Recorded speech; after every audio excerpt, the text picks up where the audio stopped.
उसका आँखा तथा कान को शक्ति कम भएको हुन्छे तथा सधैँ राल चुनी भएकाले अनुहार अत्यन्त मलिन हुन्छे। यस किसिमको व्यवस्था भएपछि सबै इन्द्रियहरू उसको नियन्त्रणभन्दा बाहिर गएका हुन्छन् रे त्यस अवस्थामा सबै किसिमबाट ऊ यमराजको लोकमा जानका लागि पूर्ण रूपमा तयार भएको हुन्छे रे उसलाई सधैँ आफूले प्रयोगमा ल्याइरहेका पदार्थहरूको सम्झना रहँदैन, अर्थात् ऊ यथार्थ रूपमा बेहोसीपनको आश्रयमा परिसकेको हुन्छे। त्यस समयमा उसले एउटा कुरा बताउन पनि अत्यन्त धेरै परिश्रम गर्नु पर्दछ, अर्थात् परिश्रम गर्दछ रे श्वास प्रवास एवं खोकीका कारणले अत्याधिक कष्ट सहँदै ऊ दिनरात अर्थात् सधैँ जागृत अवस्थामा रहन्छे। त्यो अत्यन्त व्रत भएको पुरुष अर्काको सहयोगमा मात्र उठ्ने बस्ने गर्दछ, अर्थात् ऊ स्वयं यी कार्यहरू गर्नका लागि असमर्थ भइरहेको हुन्छे। त्यसकारण उसका सेवक छोरा श्रीमती सबैले अत्यन्त अपहेलना अर्थात् अनादर गर्दछन्। त्यस समयमा ऊ आफ्ना सबै किसिमका शोषादि क्रियाबाट पूर्ण रूपमा रहित हुन्छे, तरे भोग एवं भोजनको चाहना अत्यधिक रूपमा बढिरहेको हुन्छे।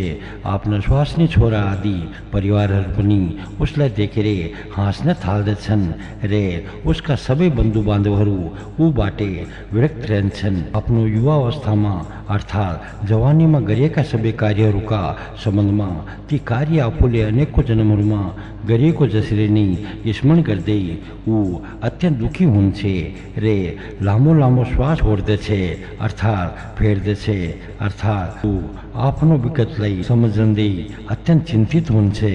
वृद्धावस्थामा यस किसिमका अनेकौं दुःखहरूको अनुभव गरिसकेपछि उसले मृत्युका समयमा जुन दुःख वा कष्ट भोग्नु पर्दछ, अब मैं त्यसका विषयमा पनि बताइदिन्छु, सुन्नुहोस्। त्यस समयमा उसको घाँटी, हात, खुट्टा पूर्ण रूपमा शिथिल अर्थात् लुलुक हुन्छन्, शरीर अत्यधिक रूपमा काम्न थाल्दछ, उसको अन्तरात्मा पटक पटक मानसिक खेद उत्पन्न हुन्छे रे कुनै कुनै समयमा केही मात्रामा ज्ञान पनि हुन्छे, अर्थात् चेतना पनि आउँदछ। त्यस समयमा ऊ मेरो स्वर्ण धन धान्य छोराछोरी पत्नी सेवक घर आदिमै न भएपछि अर्थात् मेरो मृत्यु भएपछि कसरी रहन्छन् अथवा यिनीहरूको अवस्था कस्तो होला, यस प्रकारले तिनीहरूको ममतामा अत्यन्त आसक्त भएकाले ज्यादै चिन्तित हुन्छे। त्यस समयमा अत्यन्त पीडादायक आरा तथा यमराजका अत्यधिक तीखा बाणहरूले छेदन गरी जसरी नै अति भयानक रोगहरूले उसको प्राणको बन्धनलाई शीघ्रतापूर्वक काट्न थाल्दछन्। त्यस समयमा उसको आँखाको नानी यताउता घुम्न थाल्दछ रे उसले हात खुट्टा बजार्ने अर्थात् फ्याँक्न थाल्दछ।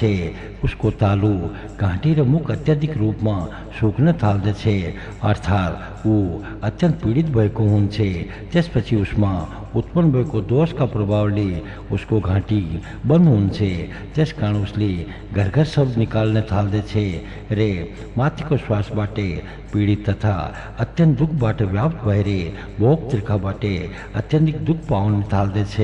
यस किसिमको अवस्थामा उसले यमराजका दूतहरूबाट अत्यन्त पीडित हुँदै अत्याधिक कष्टपूर्ण तरिकाले आफ्नो शरीर त्याग गर्दछ रे धेरै दुःखपूर्वक आफूद्वारा गरिएका कर्महरूको फल भोग गर्नका लागि यातना शरीर प्राप्त गर्दछ। मनुष्यले मृत्युका समयमा यस किसिमका सबै एवं यस्तै किसिमका अन्य अनेकौं किसिमका धेरै दुःखहरू भोग्नु पर्दछ। अब मृत्यु भइसकेपछि मनुष्यले नरकमा गएर जुन किसिमका यातनाहरू भोग्नु पर्दछ त्यसका विषयमा पनि सुन्नुहोस्। ती मृत्यु भएका मनुष्यहरूलाई सबैभन्दा पहिले यमराजका दूतहरूले आफ्ना पासोहरूमा बाँधेर प्रेतात्मालाई लोराले हिर्काउँछन्।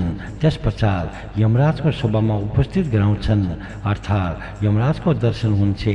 त्यहाँ समय पुग्नका लागि अर्थात् पुग्दा समय अनेकौं किसिमका भयानक मार्गहरू देख्नु पर्दछ।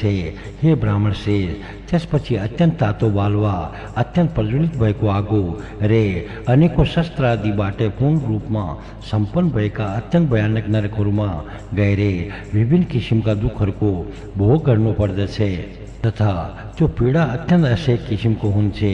नरकहरूमा कसैले काठ चिर्ने आराले चिरिदिन्छन् कसैलाई मुसा अर्थात् सुन चाँदी धातु गाल्ने गलुवामा सेकिन्छ, कसैलाई पन्चरोलले काटिन्छ रे कसैलाई जमिनमा गाडिदिन्छन् अर्थात् जमिनमा खाल्डो खनेर पुरिदिन्छन्। त्यसरी नै कसैलाई सोलीमा चढाइदिन्छन्, कसैलाई सिंह एवं बाघ जस्ता अत्यन्त हिंसक जानवरका मुखमा हालिदिन्छन्, कसैलाई गीतद्वारा ठुङ्गाउँछन् रे कसैलाई हात्तीद्वारा कुचल्न लगाउँछन् एवं कसैलाई अत्यन्त भयानक कष्ट दिन्छन्। यसै गरी कसैलाई अत्यन्त उग्र रूपमा तातिरहेको तेलमा हालिदिन्छन्, कसैलाई दबदबे हिलोमा फ्याँकिदिन्छन्, कसैलाई अग्लो ठाउँबाटै जमिनमा अर्थात् तल फ्याँकिदिन्छन् रे कसैलाई फ्याँक्ने यन्त्रद्वारा फ्याँकिदिन्छन्। नरकहरूमा यस किसिमका अनेकौं दुःखहरूको भोग गर्नुपर्दछ। मनुष्यहरूले आफूद्वारा गरिएका पापबाटै सम्पन्न भएका कर्महरूको प्रभावका कारणले नरकहरूमा धेरै दुःख पाउँदछन्। नरकमा परेकाले जुन धेरै किसिमका दुःखहरू पाउँछन् त्यसको गणना गर्ने सम्भव छैन, अर्थात् तिनीहरूको सङ्ख्याका विषयमा निश्चित रूपमा बताउन सकिँदैन। ब्राह्मण श्रेष्ठ, केवल नरकमा गएकाहरूले मात्र यस किसिमको दुःखको भोग गर्नुपर्छ भन्ने छैन, किनकि स्वर्गबाटै पतन हुने डरबाटै भयभीत स्वर्गमा निवास गर्नेहरू पनि विनाश हुने आशंकाका कारणले कहिले शान्ति प्राप्त गर्न सक्दैनन्।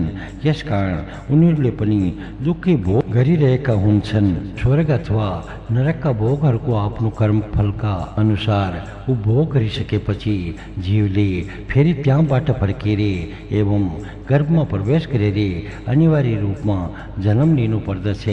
कसैको गर्भभित्रै मृत्यु हुन्छ तथा यस किसिमले फेरि मृत्युको अर्थात् यमराजको शिकार बन्नुपर्दछ, अर्थात् जन्मिएपछि अनिवार्य रूपमा मर्नु पर्दछ।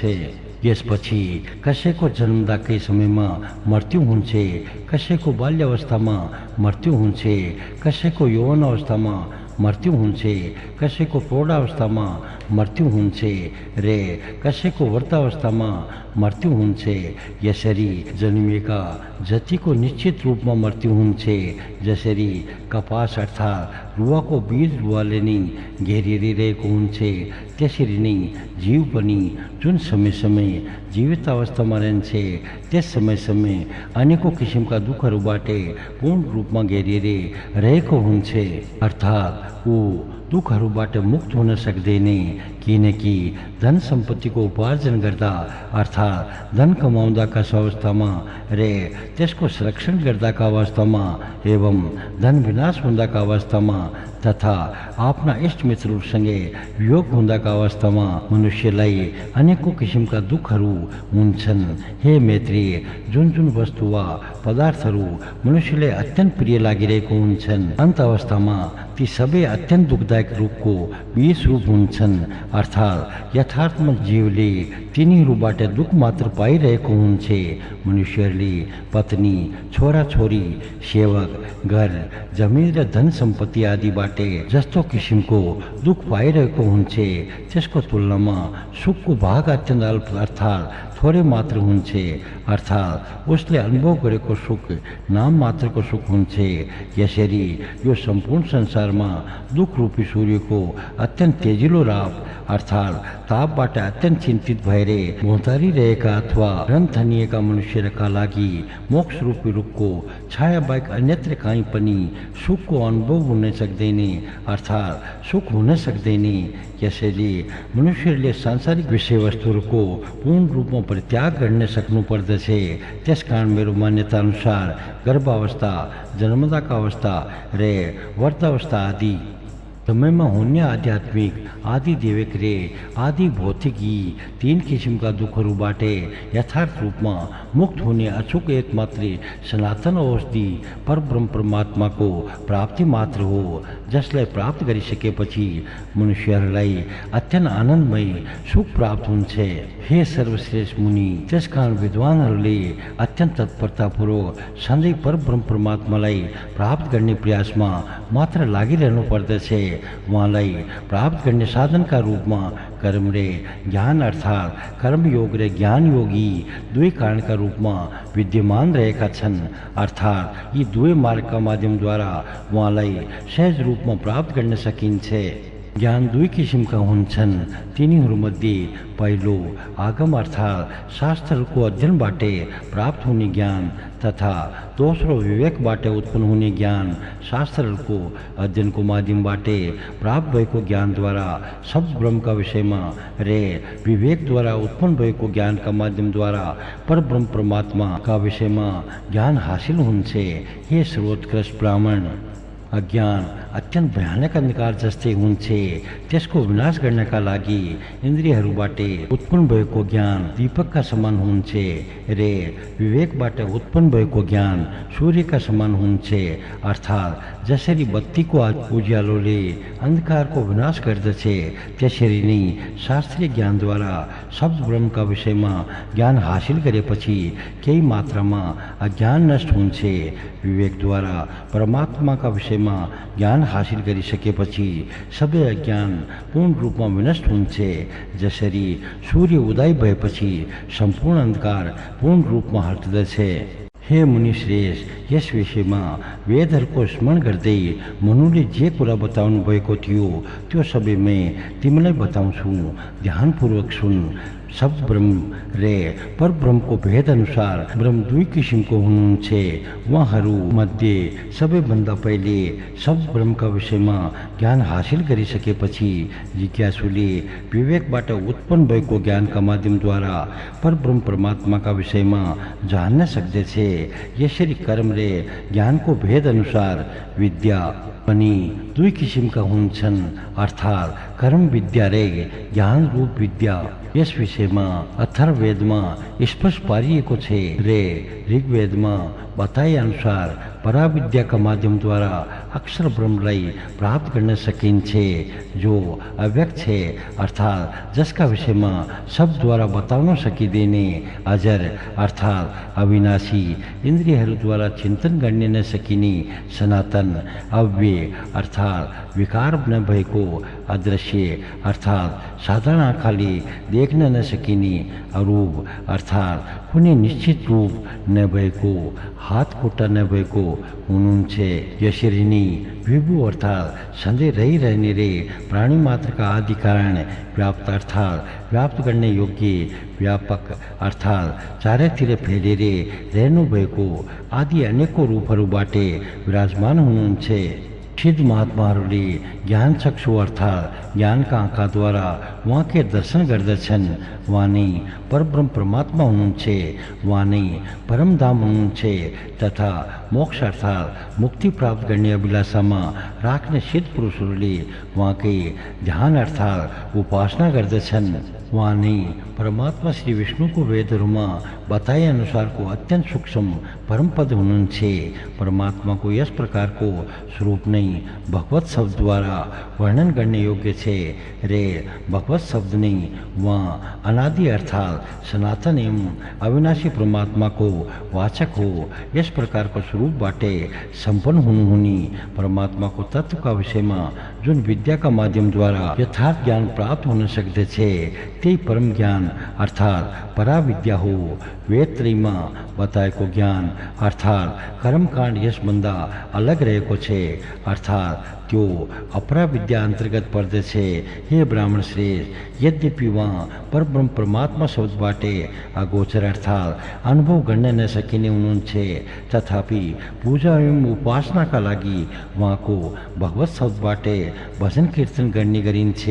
हे मैत्रीय, यथार्थमा विश्वदेव सबै कारणहरूको आदि कारण महाविभूतिशाली उहाँ परब्रह्म परमात्माका लागि मात्रै भगवत शब्दको प्रयोग भएको छ एवं गर्न पनि सकिन्छ, अन्यका लागि होइन। हे सर्वोत्कृष्ट मुनि, भगवत शब्दमा बकारका दुईवटा अर्थ लाग्दछन्। ती भरण करता अर्थात पालन पोषण करता रे सबै को आधार हुन गकार को अर्थ कर्म को फल प्राप्त गराई दिने आफू द्वारा गरेको सृष्टिलाई अंत समय में आफै में विलीन गराउनु हुने रे फेरि सृष्टिको रचना गर्नु हुने हो। यसरी नै सबै किसिमको ऐश्वर्य धर्म यश श्री ज्ञान र वैराग्य यी छवटालाई भग भनिन्छ तथा परब्रह्म परमात्मा यी सबै सधैँ विद्यमान रहेका हुन्छन्।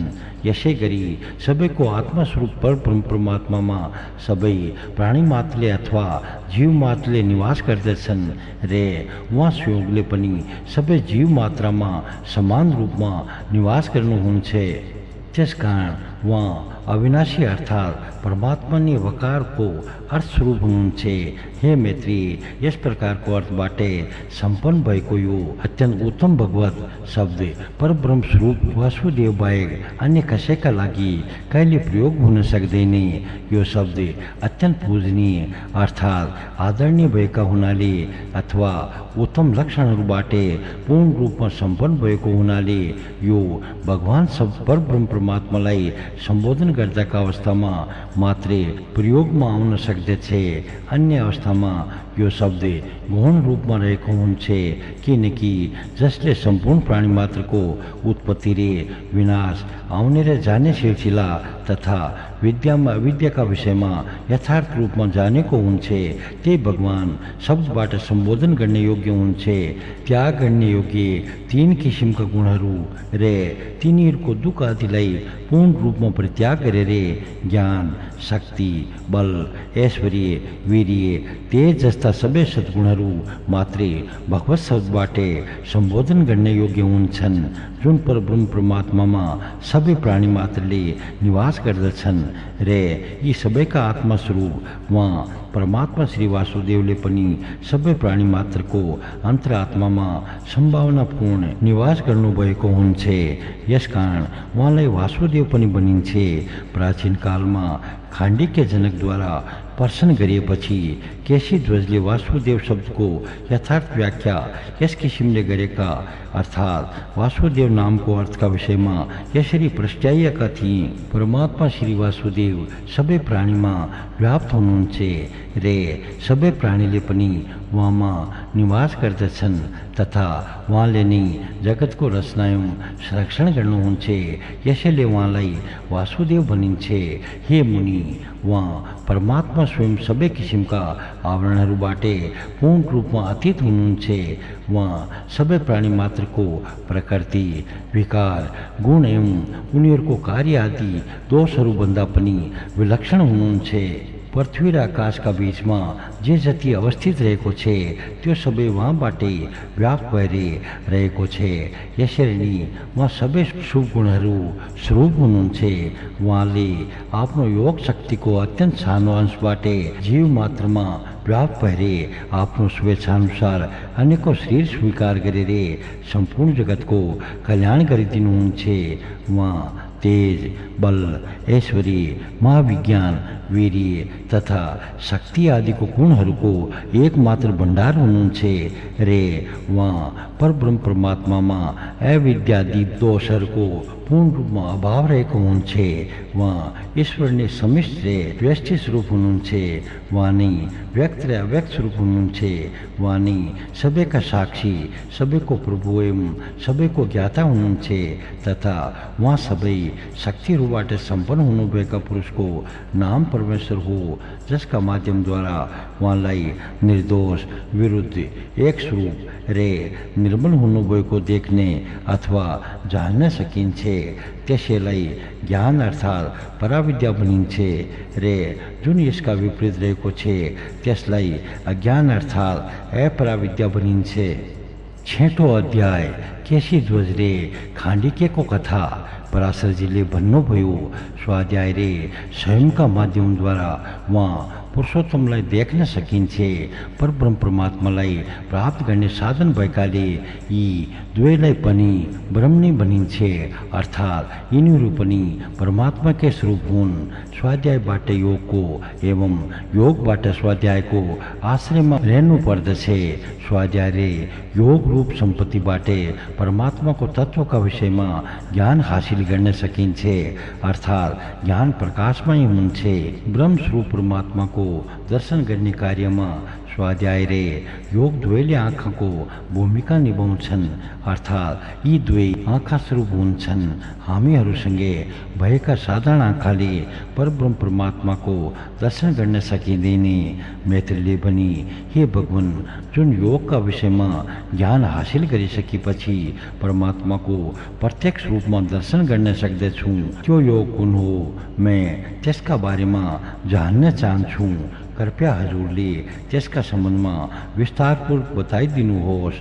पराशरजीले भन्नुभयो, जसरी प्राचीन कालमा योगको महात्म्यका विषयमा खाण्डिक्य जनकलाई बताएका थिए, मैं तपाईँलाई त्यही महात्म्यका सम्बन्धमा सविस्तार बताइदिनेछु। मैत्रीले पनि, हे ब्रह्मन, यी केशी ध्वज रे खाण्डिक्य को थिए रे?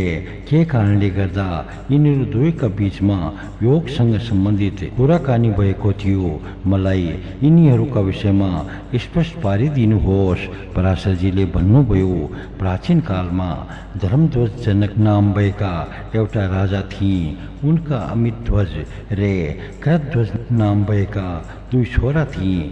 यिनीहरूमध्ये कृतध्वज निरन्तर रूपमा अत्यन्त एकाग्रतापूर्वक आध्यात्म शास्त्रको चिन्तन मननमा लागिरहन्थे। कृतध्वजका छोरा केशीध्वज संसारमा अत्यन्त प्रख्यात भएका थिए तथा अमितध्वजका छोराको नाम खाण्डिक्य जनक रहेको थियो, अर्थात् यिनीहरू दुवै एउटै वंशमा उत्पन्न भएका थिए। यो सम्पूर्ण जगतमा खाण्डिक्य कर्ममार्ग अर्थात् कर्मयोगका विषयमा अत्यन्त सिपालु भएका थिए। यसरी नै केशीध्वज पनि निरन्तर रूपमा आध्यात्म विद्याको मनन चिन्तनमा लागिरहेका कारणले त्यस विषयमा सर्वोत्कृष्ट थिए। यिनीहरू दुई आफूलाई सर्वोत्कृष्ट भएको प्रमाणित गर्नका लागि एकले अर्कालाई पराजित गर्ने कार्यमा अत्यन्त तत्परतापूर्वक लागिरहेको हुन्थे। धेरै समय पश्चात केशीध्वजले खाण्डिक्यलाई राज्यबाट हटाइदिए, अर्थात् राज्यच्युत गरिदिए। आफ्नो राज्यबाट च्युत अर्थात् अवदस भइसकेपछि खाण्डिक्य आफ्ना पुरोहित र मन्त्रीहरूलाई अत्यन्त थोरै सामग्री साथमा लिएर अत्यन्त टाढाको जङ्गलमा गए। राजा केशीध्वजले स्वयं आफू ब्रह्मनिष्ठ भए तापनि अविद्या अर्थात् कर्मयोगका माध्यमद्वारा मृत्युमाथि विजय प्राप्त गर्नका लागि ज्ञानमय दृष्टिकोण राख्दै अनेकौं किसिमका यज्ञहरूको अनुष्ठान गरे। हे योगी श्रेष्ठ, एक दिन जुन समयमा राजा केशीध्वज यज्ञको अनुष्ठान गर्नका लागि बसेका थिए, त्यसै समयमा यज्ञ हवन गर्ने पायस पकाउनका लागि दूध दिने उनको गाईलाई एकान्त जङ्गलमा एउटा अत्यन्त भयानक बाघले मारिदियो, अर्थात् आफ्नो शिकार बनाइदियो। राजा केशीध्वजले आफ्नो यज्ञमा दूधका लागि समर्पण गरेको गाईलाई बाघले मारिएको समाचार सुनेपछि वैदिक यज्ञ गराउने ब्राह्मणहरूसँग सोधे, यस्तो अवस्थामा कस्तो किसिमको प्रायश्चित गर्ने विधान रहेको छ? वैदिक यज्ञ गराउने ब्राह्मणहरूले भने, हामीहरूलाई यस विषयको ज्ञान छैन, अर्थात् हामी यसको विधिका बारेमा अनभिज्ञ छौँ। तपाईँले कशेरुध्वजलाई सोध्नुहोस्। त्यसपछि राजा केशीध्वजले कशेरुसँग सोधेपछि उनले पनि राजासँग भने, हे राजेन्द्र, म यस विषयमा पूर्ण रूपमा अनभिज्ञ रहेको छु। तपाईँले भृगुका छोरा शुनकसँग सोध्नुहोस्, उनले यस विषयमा अवश्य जान्दछन् होला। हे मुनि, त्यसपश्चात राजा केशीध्वजले शुनको समीपमा गएर यही कुरा सोधेपछि शुनकले जुन कुरा बताए त्यसका विषयमा सुन्नुहोस्। हे राजन, यस समयमा यो सम्पूर्ण पृथ्वीमा कशेरु, मैं अथवा अन्य कोही पनि यस विषयमा स्पष्ट रूपमा बताउन सक्ने पुरुष रहेको छैन। तर जो तिमीबाट पराजित भएका थिए तिनी तिम्रा शत्रु एकमात्र खाण्डिक्यले यस विषयमा स्पष्ट शब्दमा बताउन सक्नेछन्। यसपछि राजा केशीध्वजले भने, हे मुनि, मैं प्रायश्चितका विषयमा सोध्नका लागि आफ्नो शत्रु खाण्डिकेको समीपमा अवश्य जानेछु। यदि उसले मेरो हत्या गरिदियो भने मलाई यज्ञ समाप्तिको फल प्राप्त हुनेछ, अथवा मैले सोधेपछि यस प्रायश्चितका विषयमा शास्त्रानुकूल विधि बताइदियो भन्ने पनि मेरो यज्ञ निर्विघ्न रूपमा सम्पन्न हुनेछ। त्यसकारण यी दुई मध्ये जुन कार्य सम्पन्न भए पनि मेरो कल्याण हुन्छ।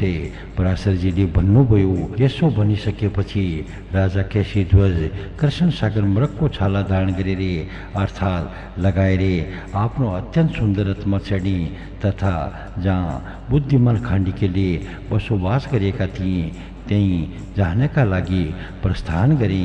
आफ्नो शत्रु त्यो केशीध्वज आफै पयतिर आइरहेको देखेपछि खाण्डिकेले आफ्नो धनुषमा तान्दो चढाए तथा अत्यन्त क्रोधित भएर आफ्ना आँखा राता राता पार्दै केशीध्वजसँग भनी, खाण्डिकेले भनी के तिमी कृष्ण सागर मृगको छालाको कवच लगाएर हामीहरूको वध गर्न आएका हो, अथवा के तिमीले कृष्ण सागर मृगको छालाको कवच लगाएको हुनाले मैं माथि कसैले आक्रमण गर्न सक्दैन भन्ने सोचेका हो? हे मूर्ख, के मृगको पिठ्ठुमा कृष्ण सागर मृगको छाला रहेको हुँदैन जसमाथि मैले रे तिमीले कयौं पटक अत्यन्त तेजिलो बाणहरूको वर्षा गराइसकेका छौ। त्यसकारण मैं तिमीलाई अवश्य मार्नेछु। अब तिमी यहाँबाट जीवित फर्केर जान सक्ने छैनौ। हे दुष्ट बुद्धि, तिमी आत्ताई अर्थात् महापापी हो। मेरो राज्य जबरजस्ती आफ्नो बनाउने अर्थात् हरण गर्ने शत्रु हो। केशीध्वजले भनी, हे खाण्डिके, मैं तिमीसँग केही प्रश्न सोध्न आएको हुँ। मैं तिम्रो वध गर्ने, तिमीलाई मार्नका लागि यहाँ आएको होइन। त्यसकारण तिमी आफूमा उत्पन्न भएको क्रोध रे आफूले हातमा लिएका बाण दुवैको परित्याग गरिदेऊ। पराशरजीले भन्नुभयो। केशीध्वजका कुरा सुनेपछि अत्यन्त बुद्धिमान खाण्डिकेले आफ्ना पुरोहित रे मन्त्रीहरूसँगै एकान्तमा बसेर केही समय विचार विमर्श अर्थात् सरसल्लाह गरे। खाण्डिकेका मन्त्रीहरूले भने, जब शत्रु स्वयं हजुरका नियन्त्रणमा आएको छ, यस्तो अवस्थामा त्यसको वध गर्नु नै हजुरको परम कर्तव्य हुन्छ। अर्थात् हजुरले यस्तो अवस्थामा केशीध्वजको वध गर्नु नै न्यायसङ्गत हुन्छ, किनकि शत्रुको विनाश भएपछि सम्पूर्ण पृथ्वी हजुरको नियन्त्रणमा आउनेछ। खाण्डिकेले उनीहरूसँग भनी, यसमा कुनै किसिमको सन्देह अर्थात् दुविधा रहेको छैन कि यस अवस्थामा यसले मार्दा यस केशीध्वजलाई परलौकिक विजय प्राप्त हुन्छ रे मलाई सम्पूर्ण पृथ्वीको प्राप्ति हुन्छ। तर यदि मैले यो अत्यन्त अत्याचारी केशीध्वजको वध नगरेमा मलाई परलौकिक विजय प्राप्त हुन्छ रे यसलाई केवल पृथ्वीको मात्र प्राप्ति हुन्छ। यसकारण मैं पृथ्वी प्राप्त गर्ने विजयलाई भन्दा परलौकिक विजयलाई अत्याधिक मान्यता दिन्छु अर्थात् उत्तम सम्झन्छु। यसैले केशीध्वजको वध गर्नु उचित हुँदैन।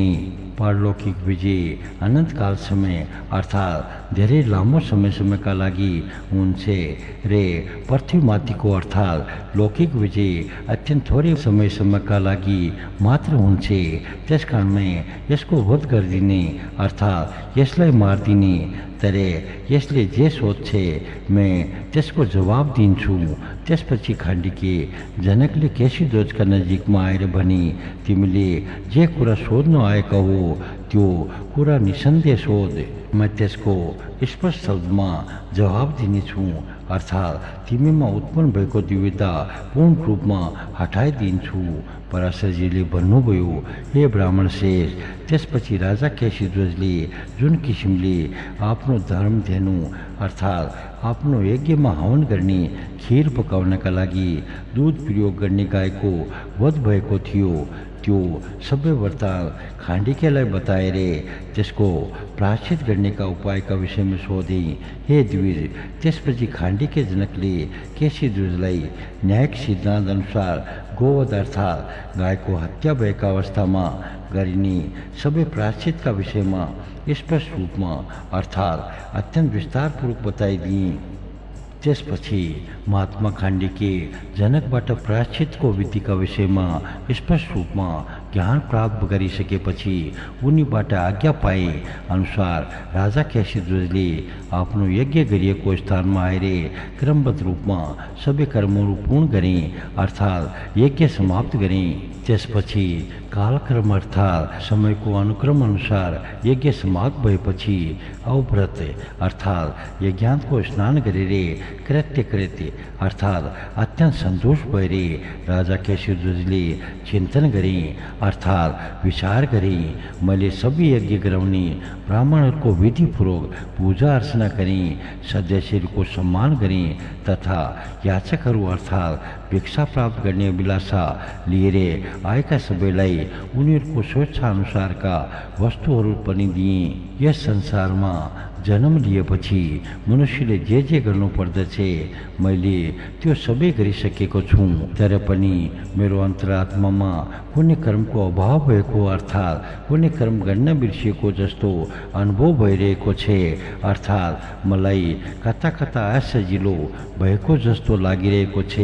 यस प्रकारको चिन्ता गरिरहेका अवस्थामा राजा केशीध्वजले अहिलेसम्म आफूले खाण्डीका जनकलाई गुरुदक्षिणा नदिएको कुरा सम्झे अर्थात् उनलाई गुरुदक्षिणा छुटेको स्मरण भयो। हे मैत्री, त्यसपछि ती राजा केशीध्वज आफ्नो रथमा चढेर खाण्डीका जनकले जहाँ बसोबास गरेका थिए त्यो अत्यन्त भयानक जङ्गलमा पुग्यो। खाण्डीके पनि केशीध्वज हात हतियारबाट सुसज्जित भएर आफैतिर आइरहेको देखेर फेरि उसलाई मार्नका लागि तयार भए। त्यस समयमा राजा केशीध्वजले खाण्डीके जनकसँग भने, हे खाण्डीके जनक, मैं यहाँ कुनै किसिमबाट तिम्रो उपकार अर्थात् अकल्याण गर्नका लागि आएको होइन।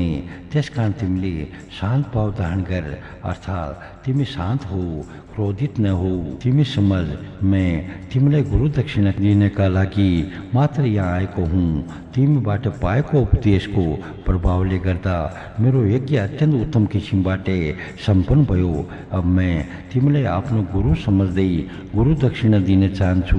त्यसकारण तिमीलाई गुरु दक्षिणाका रूपमा जे माग्ने चाहना छ त्यो वस्तु निश्चिन्त भएर माग। त्यसपछि फेरि पनि खाण्डीका जनकले आफ्नो मन्त्रीहरूसँग विचार विमर्श गरे कि केशीध्वज मलाई गुरु दक्षिणा दिनका लागि आएका छन्। यस समयमा मैले उनीसँग के माग्दा उचित होला अर्थात् आफ्नो कल्याण होला। खाण्डीके जनकका मन्त्रीहरूले भने, हे राजन, हजुरले यिनीसँग सम्पूर्ण राज्य माग्नुहोस्। बुद्धिमान मनुष्यले आफ्नो सेनामा कुनै किसिमको क्षति हुने तथा सेनालाई कुनै कष्ट हुने नदिएर नै आफ्ना शत्रुहरूसँग राज्य मात्र माग्दछन्। त्यसपछि ती मन्त्रीहरूको कुरा सुनेर मुसु मुसु हाँस्दै खाण्डीके जनकले पनि, मैं जस्तो व्यक्तिले अत्यन्त थोरै समयसम्म मात्र रहने राज्य कसरी माग्न सक्दछ अर्थात् मैले केशीध्वजसँग राज्य माग्न उचित हुँदैन। यो उचित नै हो कि तपाईहरूले मलाई स्वार्थबाट सम्पन्न भएका साधनका लागि मात्र सल्लाह दिन सक्नुहुन्छ, तर परमार्थ के हो कस्तो छ यस विषयको ज्ञान तपाईहरूलाई रहेको छैन। आफ्ना मन्त्रीहरूसँग यति भनिसकेपछि खाण्डीके जनकले राजा केशीध्वजका नजिकमा आएर भने, के तिमी निश्चित रूपमा मलाई आफ्नो चाहना अनुसारको गुरु दक्षिणा दिनका लागि तयार भएर आएका छौ? त्यसपछि राजा केशीध्वजले पनि, हो, म निश्चित रूपमा तपाईले माग्नु भए अनुसारको गुरु दक्षिणा दिनका लागि तयार छु। त्यसपछि महात्मा खाण्डीकेले भने, तिमी अध्यात्म विद्या अर्थात् आध्यात्म विज्ञान स्वरूप पारमार्थिक विद्यामा अत्यन्त सिपालु छौ अर्थात् त्यसका ज्ञाता हो। त्यसकारण यदि तिमी मलाई गुरु दक्षिणा दिने चाहना राख्दछौ भने जुन कर्म गर्दा सबै किसिमका दुःखहरूबाट पूर्ण रूपमा मुक्त भएर शान्ति प्राप्त गर्न सकिन्छ त्यसका विषयमा अत्यन्त विस्तारपूर्वक बताइदेऊ। 7औं अध्याय ब्रह्मयोगको निर्णय। केशीध्वजले भने, तिमीले मसँग निष्कण्टक अर्थात् एक लोटी राज्यको माग किन गरेनौ? किनकि शूरवीर क्षत्रियका लागि राज्य प्राप्ति भन्दा धेरै प्रियहरू हुन सक्दैन। अर्थात् सबै क्षेत्रीहरूले एक लोटी राज्य प्राप्त गर्ने नै चाहना राख्दछन्। काण्डिकेले भनी, हे केशीध्वज, मूर्खहरूले मात्रै सधैँ राज्य प्राप्तिको लोभमा नियन्त्रणमा परेर दुराचारयुक्त कार्य गर्दछन्। मैले तिमीसँगै विशाल राज्य किन्न मागिने, त्यसका विषयमा तिमी ध्यानपूर्वक सुन। आफ्नो राज्यमा बसोबास गरिरहेका प्रजाहरूको न्यायिक सिद्धान्त अनुसार पालन पोषण गर्नु तथा राज्यका विरोधीहरूलाई धर्ममय युद्धबाट मार्नु नै क्षत्रियहरूको परम धर्म हो। तर मैं शक्तिहीन भएका कारणले गर्दा तिमीले मेरो राज्य हरण गरेर लियो। यस्तो अवस्थामा आफ्नो असमर्थताका कारणले मैले आफ्ना प्रजाहरूको पालन पोषण नगरे तापनि मलाई कुनै किसिमको दोष लाग्दैन। तर राज्य गर्ने अधिकार प्राप्त भएपछि प्रजाहरूको धर्मानुकूल पालन पोषण नगर्दा मात्रै दोष लाग्दछ। किनकि यद्यपि यो आफ्नो कर्म अविद्या नै हो, तथापि नियम विपरीत राज्यको त्याग गर्दा त्यो बन्धनको कारण हुन्छ। यो राज्यप्रतिको लालच अर्थात् लोभ हामीले जन्मान्तरमा गरेका कर्महरूको आधारमा प्राप्त हुने सुख भोगका लागि मात्र हो र त्यही मन्त्री आदि अन्य मनुष्यहरूको राग एवं लोभ जस्ता दोषहरूबाट उत्पन्न हुन्छ। धर्मअनुसार होइन। उत्तम क्षेत्रीहरूले राज्य आदिको मार्ग गर्नु अर्थात् माग्नु न्यायसङ्गत हुँदैन। यो महात्माहरूको मान्यता हो। त्यसकारण मैले अविद्या अन्तर्गत अर्थात् पालनादि कर्म अन्तर्गत पर्ने तिम्रो राज्य नमागेको हो।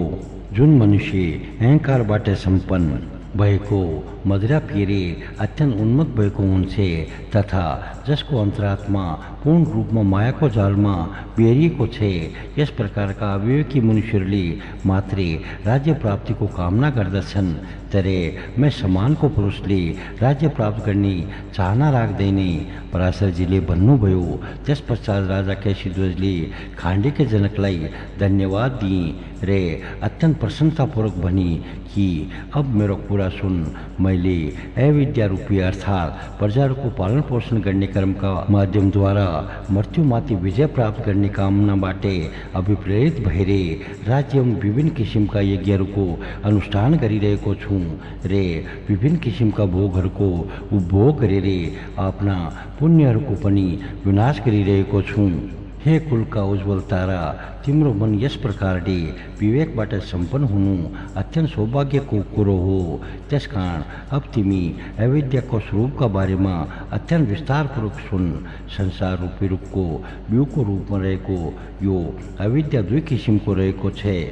त्यो अनात्मा आत्मबुद्धि रे जुन आफ्नो हुँदै होइन त्यसलाई आफ्नो सम्झिनु हो। यो मति बिग्रिएको जीवले ममता रूपी अन्धकारबाट यथार्थ रूपमा ढाकेर पञ्चमहाभूतबाट बनेको अर्थात् पञ्चमहाभूतहरूको कार्यरूप शरीरमा आत्मबुद्धि अथवा मैं रे मेरो भाव राख्दछ। जब आत्मा आकाश, वायु, आगो, पानी रे पृथ्वी आदिबाट पूर्ण रूपमा अलग रहेको छ भन्ने कुन विवेकशील मनुष्यले यस शरीरमा आत्मबुद्धि अर्थात् मेरो भाव राख्दछ तथा कुन विद्वान मनुष्यले आत्मालाई शरीरभन्दा अलग भएको देखिसकेपछि पनि शरीरका उपभोग्य वस्तुहरू, घर एवं जग्गा जमिन आदिमा आफ्नो भएको भाव राख्दछ अर्थात् यी भौतिक वस्तुहरूलाई कसरी आफ्नो सम्झन्छ। यसरी यस आत्मालाई शरीरभन्दा अलग भएको जानिसकेपछि कुन विवेकशील पुरुषले यस शरीरबाट उत्पन्न भएका छोरा नातिहरूप्रति पनि अपनत्व अर्थात् आफ्नो भएको भाव राख्दछ। मनुष्यले शरीरको उपभोगका लागि मात्र सबै किसिमका कर्महरू गरिरहेको हुन्छ। तर जब यो शरीर आफूभन्दा अलग रहेको छ भन्ने आफूद्वारा गरिएका सबै कर्महरू केवल शरीरको उत्पत्ति रूपी बन्धनका लागि मात्रै गरिएको हुन्छ। जसरी माटोबाट बनाएको घरलाई माटो र पानी मिलाएर लिपिन्छ, ठिक त्यसै गरी नै यो पार्थिव शरीर पनि माटो नै माटो भएको हुन् र पानीको सहायताले स्थिर रहेको हुन्छ। यदि पञ्चमहाभूतहरूबाट निर्माण भएको अर्थात् बनेको यो शरीर 5 भौतिक पदार्थहरू अर्थात् अन्न र पानीबाट पुष्ट हुन्छ भने यसमा पुरुषले के उपभोग गर्यो? अनेकौं हजारौं जन्महरूसम्म संसारमा घुमिरहेको रे विषय वासना रूपी धुलोबाट पूर्ण रूपमा ढाकिएर रहेको यो जीवले केवल ममता रूपी परिश्रमलाई मात्र प्राप्त गर्दछ। तर जब विवेकी रूपी अत्यन्त तातो पानीले त्यसको ममता रूपी धुलो पखालिन्छ, त्यसपछि सांसारिक चक्रको बाटोमा अत्यन्त तीव्र गतिमा घुमिरहेको यात्री रूपी जीवको ममता रूपी श्रम पूर्ण रूपमा विनष्ट हुन्छ। ममता रूपी श्रम पूर्ण रूपमा विनष्ट भइसकेपछि स्वच्छ अर्थात् निर्मल अन्तरात्मा भएको पुरुषले निर्तिश अर्थात् अन्तिम सीमा भएको परम निर्वाण पद प्राप्त गर्दछ। यो ज्ञानबाट सम्पन्न भएको निर्मल आत्मा निर्वाण स्वरूप नै रहेको छ। दुख रे अज्ञान आदि आत्माको नभएर प्रकृतिको धर्म हो अर्थात् यिनीहरूसँगै निर्मल आत्माको कुनै किसिमको सम्बन्ध रहेको छैन। हे मुनि, जसरी कसौली वा तपेसमा राखेको पानीको आगोसँगै प्रत्यक्ष रूपमा सम्पर्क नभए तापनि केवल कसौली वा तपेसँग आगोको सम्पर्क भएका कारणले त्यसमा रहेको पानी उम्लिन थाल्दछ र त्यसबाट आवाज निस्किन्छ अर्थात् त्यसले शब्दादि धर्म प्राप्त गर्दछ। त्यसरी नै प्रकृतिसँग सम्पर्क भएका कारणले त्यो अविनाशी आत्माले अभिमान आदि दोषहरूबाट दूषित भएर प्राकृतिक धर्मको उपभोग गर्दछ अर्थात् उसले संसार र शरीरलाई आफ्नो अत्यन्त नजिकको मित्र सम्झन्छ। हे प्रभु, मैले यसरी अविद्याको बीजका विषयमा बताइदिएँ। दुखहरूको विनाश गर्नका लागि योग बाहेक अर्को कुनै उपाय रहेको छैन अर्थात् दुखहरूको पूर्ण रूपमा विनाश गराउने सर्वोत्तम उपाय योग मात्र हो। खाण्डिकीयले भने, हे योगका सर्वज्ञ, हे धर्मात्मा केशीध्वज, तिमी मलाई त्यो योगको यथार्थ स्वरूपका विषयमा विस्तारपूर्वक बताइदेऊ, किनकि निमिका वंशमा तिमी मात्र विशेष रूपले योग शास्त्रका ज्ञाता रहेका छौ। केशीध्वजले पनि, हे खाण्डिके, मैं योगको यथार्थ स्वरूपका विषयमा बताउँछु, सुन। जुन योगको साधना गरेर ब्रह्मलोकमा पुगेका मुनिहरू फेरि फर्केर संसारमा आउनु पर्दैन अर्थात् उनीहरू पूर्ण रूपमा मुक्त हुन्छन्। मनुष्यको मन नै बन्धन रे मुक्तिको कारक तत्व हो। जब मन विषय वासनामा अत्यन्त आसक्त हुन्छ, त्यस पश्चात बन्धनको रे जब मनले विषय वासनाको परित्याग गरिदिन्छ, त्यसपछि मुक्तिको कारक तत्व बन्दछ। त्यसकारण ज्ञानी महात्माहरूले आफ्नो मनलाई विषय वासनाहरूबाट हटाएर मुक्तिका लागि ब्रह्मस्वरूप परमेश्वरको उपासना गर्दछन् अर्थात् योग साधनामा तत्परतापूर्वक लाग्दछन्। हे मुनि, जसरी चुम्बक भएको ढुङ्गाले फलामलाई आफूतिर तान्दछ, त्यसरी नै ब्रह्मको चिन्तन गर्ने योगीलाई स्वयं परमात्माले आफ्नो स्वरूपतिर तानेर आफैमा समाहित गरिदिनुहुन्छ अर्थात् आफ्नो परमधाममा पुर्याइदिनुहुन्छ। आत्मज्ञान प्राप्तिको प्रयास रूप यम नियम आदिको अभिलाषा राख्ने मनको जुन विशेष किसिमको उत्तम गति छ, त्यसको ब्रह्मसँगै सहयोग हुनुलाई नै योग भनिन्छ। यस किसिमको विशेष कर्मका माध्यमद्वारा जसको योग उपलक्षित भएको हुन्छ, त्यसै पुरुषलाई योगी रे मुमुक्ष भनिन्छ। जब मुमुक्षले सर्वप्रथम योगको अभ्यास गर्न आरम्भ गर्दछ, त्यस समयमा उसलाई उजान अर्थात् ब्रह्ममा लीन हुने योग गर्ने योगी भनिन्छ रे क्रमबद्ध रूपमा समाधि सम्पन्न भएपछि उसलाई ब्रह्म ज्ञानको प्राप्ति हुन्छ।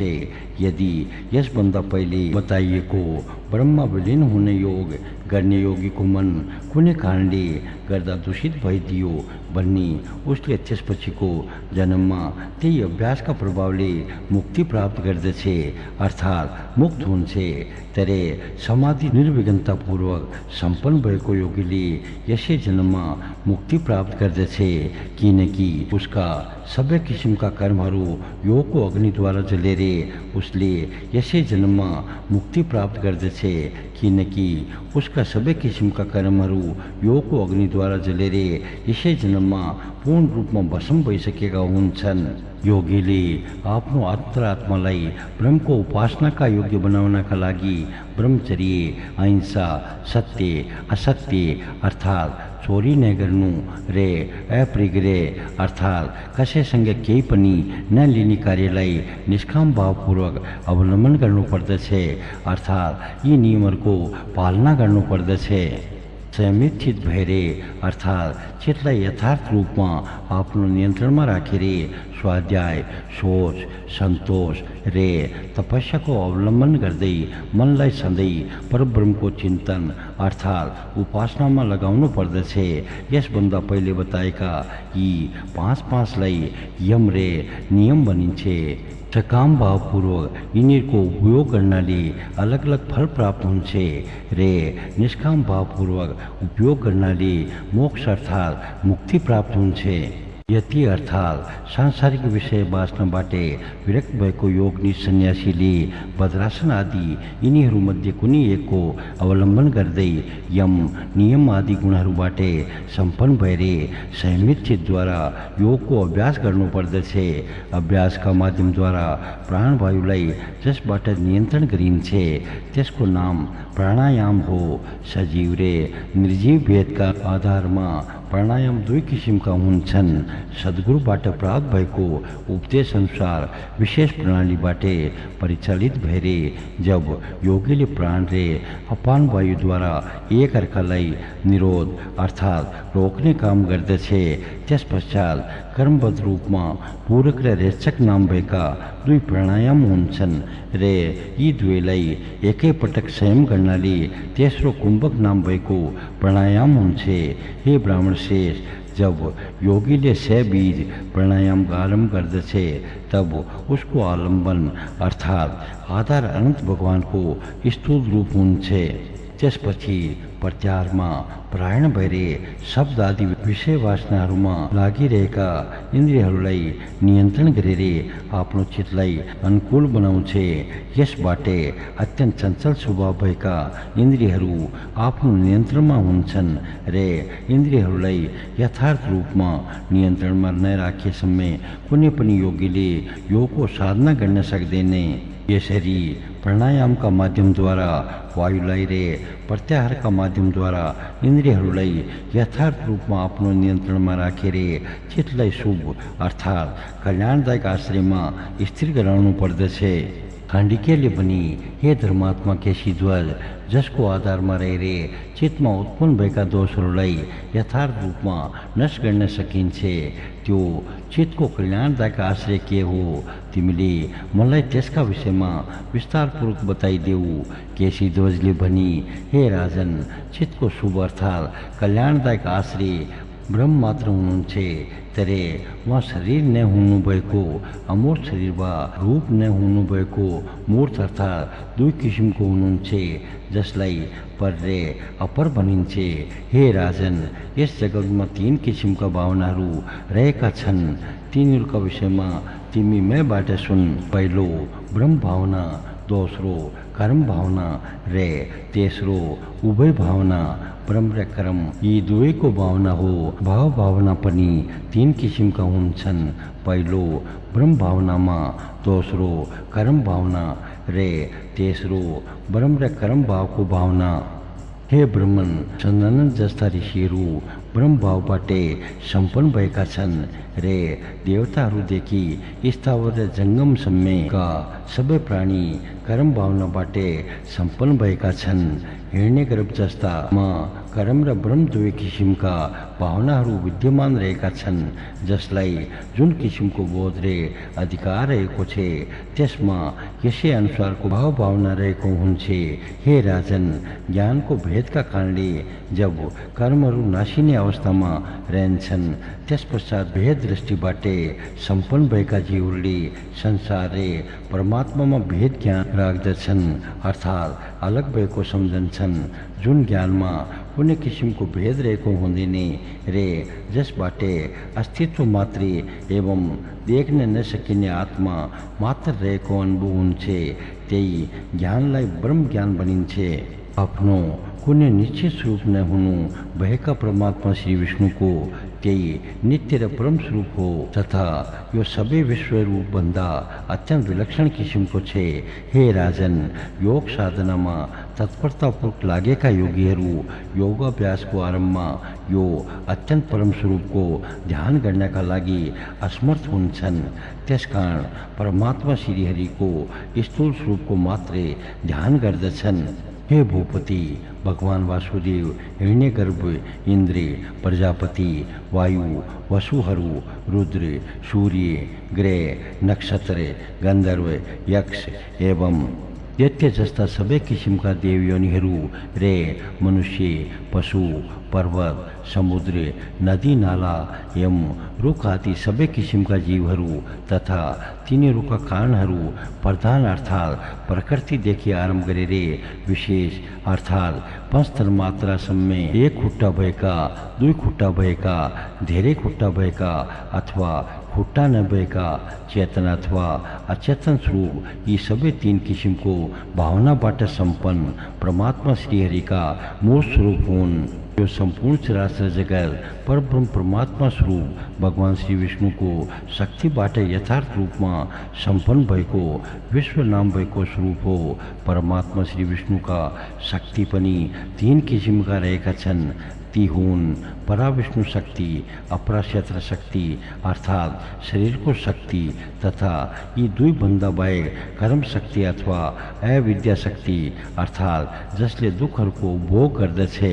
हे राजन, यो अविद्या शक्तिबाट यथार्थ रूपमा सम्पन्न भएकाले सर्वव्यापक रूपमा फैलिरहेको क्षेत्र शक्तिले सबै किसिमका अत्याधिक मात्रामा विस्तारित भएका सांसारिक तापहरू अर्थात् दुःखहरूको भोग गर्दछे। हे राजन, त्यो अविद्या शक्तिबाट पूर्ण रूपमा ढाकेर रहेको हुनाले यो क्षेत्र शक्ति सबै किसिमका जीवमा तारतम्य अर्थात् कम बेसीको भावपूर्वक रहेको देखिन्छे। यो क्षेत्र शक्ति प्राण नभएका अर्थात् निर्जीव पदार्थहरूमा अत्यन्त कम मात्रामा, स्थावर अर्थात् अचल रहने पदार्थहरूमा त्यसभन्दा केही धेरै मात्रामा, त्यसभन्दा धेरै मात्रामा सर्प, गडेउला जसरी नागबली पर्दै घस्रेर हिँड्ने प्राणीमा, त्यसभन्दा धेरै मात्रामा पक्षीहरूमा रहेको हुन्छे। पक्षीहरूभन्दा धेरै मात्रामा मृगहरूमा, मृगहरूभन्दा धेरै मात्रामा पशुहरूमा र पशुहरूभन्दा पनि मनुष्य परमात्माको त्यो क्षेत्र शक्तिबाट धेरै मात्रामा प्रभावित भएको हुन्छे। हे राजन, मनुष्यका तुलनामा नाग, गन्धर्व एवं यक्ष आदि सबै किसिमका देवताहरूमा भन्दा धेरै मात्रामा देवराज इन्द्रमा भन्दा धेरै मात्रामा प्रजापतिमा भन्दा धेरै मात्रामा हिरण्यगर्भमा परमात्माको त्यो क्षेत्र शक्तिको प्रभाव विशेष रूपमा रहेको हुन्छे। हे भूपति, यी सबै किसिमका रूपहरू परब्रह्म परमात्माकै शरीर हुन्, किनकि यी सबै आकाशका जसरी नै व्याप्त भइरहेका छन्। हे बुद्धिमान पुरुष, योगीहरूले जुन स्वरूपको ध्यान गर्दछन् त्यो श्री विष्णुको नाम भएका परमको दोस्रो अमूर्त अर्थात् कुनै आकार नभएको स्वरूप हो। हे राजन, ब्रह्मको यो कुनै आकार नभएको स्वरूपलाई विद्वानहरूले सत भन्दछन्। त्यसैमा सब शक्तिहरू प्रतिष्ठित छन् र यही भगवानको विश्व रूपभन्दा विलक्षण रूप हो। हे नरेश्वर, भगवानको त्यही स्वरूपले आफ्नो लीलाको माध्यमद्वारा देवता, तिर्यक र मनुष्य आदिका चेष्टाहरूबाट सम्पन्न भएर सर्वशक्तिमय स्वरूप धारण गर्दछे। यी सबै स्वरूपहरूमा भगवानको जुन व्यापक र अव्यापक अर्थात् कुनै किसिमको विघ्न बाधाहरू नभएको चेष्टा हुन्छे त्यो कर्मजन्य नभएर जगतको उपकार अर्थात् कल्याणका लागि मात्र भएको हुन्छे। हे राजन, योगको अभ्यासमा लागेका योगीले अन्तरात्माको शुद्धिका लागि परमात्मा विश्वरूपको त्यो सर्व पाप विनाशक अर्थात् सबै पापहरूको विनाश गरिदिने स्वरूपको नै चिन्तन अर्थात् उपासना गर्दछन्। जसरी वायुसँग सम्बन्ध स्थापित गरेर अत्यन्त प्रज्वलित ज्वालाहरूबाटै सम्पन्न भएको अग्निले सुकेका त्यान्द्रा त्यान्द्रीहरूलाई जलाएर भस्म गराइदिन्छे। त्यसरी अन्तरात्मामा निवास गर्नुभएका परमात्मा श्री विष्णुले योगीहरूको सबै पाप भस्म गरिदिनुहुन्छ। यसकारण सबै शक्तिहरूका आधार स्वरूप परमात्मा श्री विष्णुमा आफ्नो चित्त एकाग्रतापूर्वक स्थिर गर्ने कार्यलाई धारणा भनिन्छ। अर्थात् यो शुद्ध धारणा हो। हे राजन, तीनैटै भावनाहरूबाटै पूर्ण रूपमा अलग रहनुभएका परमात्मा श्री विष्णु मात्र योगीहरूको मुक्तिका लागि तिनीहरूको चञ्चल एवं विलक्षण विषयमा अवस्थित रहने चित्तको शुभ अर्थात् कल्याणदायक आश्रय हुनुहुन्छ। हे वीर पुरुष, परमात्मा श्री विष्णुका अतिरिक्त आश्रयका रूपमा रहेका जुन अन्य देवता आदि कर्मयोनिहरू रहेका छन् ती सबै अत्यन्त अशुद्ध छन्। परमात्मा श्री विष्णुको यो मूर्त रूपले चित्तलाई अन्य आश्रयहरूबाटै ममता रहित गराइदिन्छ। यसरी भगवानमा आफ्नो चित्तलाई यथार्थ रूपमा स्थिर गराउने कार्यलाई धारणा भनिन्छ। हे नरेश, कुनै आधार प्राप्त भएसम्म यस किसिमको धारणा हुन सक्दैन। त्यसकारण परमात्मा श्री विष्णुको मूर्त स्वरूपको ध्यान गर्ने विधिका विषयमा ध्यानपूर्वक सुन। जो अत्यन्त प्रसन्न मुखाकृति रे कमलको फूल जस्ता आँखा भएको हुनुहुन्छ एवं सुन्दर गाला रे विशाल टाउकोबाटै अत्यन्त शोभायमान भइरहनु भएको छ तथा आफ्ना अत्यन्त सुन्दर कानहरूमा अतिशय मनमोहक कुण्डल लगाउनु भएको छ, जसको विशाल छाती श्रीवत्सको चिन्हबाट सुशोभित भइरहेको छ। जुन भगवान तरङ्गका जसरी त्रिवली अर्थात् नाभिमाथि देखिने तीन लुन्दा तथा कमल नाभि भएको पेटबाटै शोभा सम्पन्न हुनुभएको छ, जसका लामा लामा 8 अथवा 4 हातहरू छन्, जसका जाँघ्रे तिग्रा समान किसिमबाटै स्थिर रहेका छन् तथा जो सुन्दर चरण कमलबाटै सुशोभित हुनुभएको छ। उहाँ निर्मल पीताम्बर धारण गर्नुहुने परब्रह्म परमात्मा स्वरूप भगवान श्री विष्णुको ध्यान अर्थात् उपासना गर्नुपर्दछ।